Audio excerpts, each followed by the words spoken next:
నిన్న సీఎం రేవంత్ అసలు కోల్కి సభలో ఏమన్నారో ఒకసారి చూద్దాం. రాష్ట్రంలో మళ్లీ వచ్చేది కాంగ్రెస్ ప్రభుత్వమే అన్నారు. 100 సీట్లు గెలిచి ప్రభుత్వాన్ని ఏర్పాటు చేస్తామంటూ ప్రకటించారు. తాను రాజకీయాల్లో ఉన్నంతకాలం కల్వకుంట్ల ఫ్యామిలీ అధికారంలోకి రానివ్వనన్నారు సీఎం. 100 పైగా సీట్లతోని 2/3 మెజార్టీతోని తెలంగాణలో రెండోసారి కాంగ్రెస్ ప్రభుత్వాన్ని తెస్తాం. ఇది మా సవాల్. 2029లో 2/3 మెజార్టీతోని ఈ రాష్ట్రంలో కాంగ్రెస్ ప్రభుత్వాన్ని ఏర్పాటు చేస్తా. ఇదే నా సవాల్. శాతనైతే కాసుకో బిడ్డ, నీ రాజకీయం ఏందో నేను చూస్తా.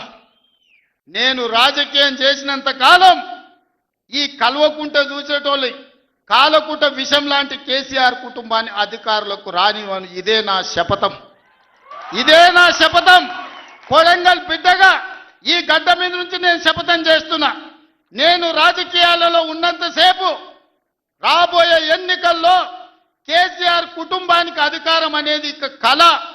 బీఆర్ఎస్ పార్టీ కేసీఆర్ చరిత్ర గతమే. మీ పార్టీకి మీకు భవిష్యత్తు లేదు.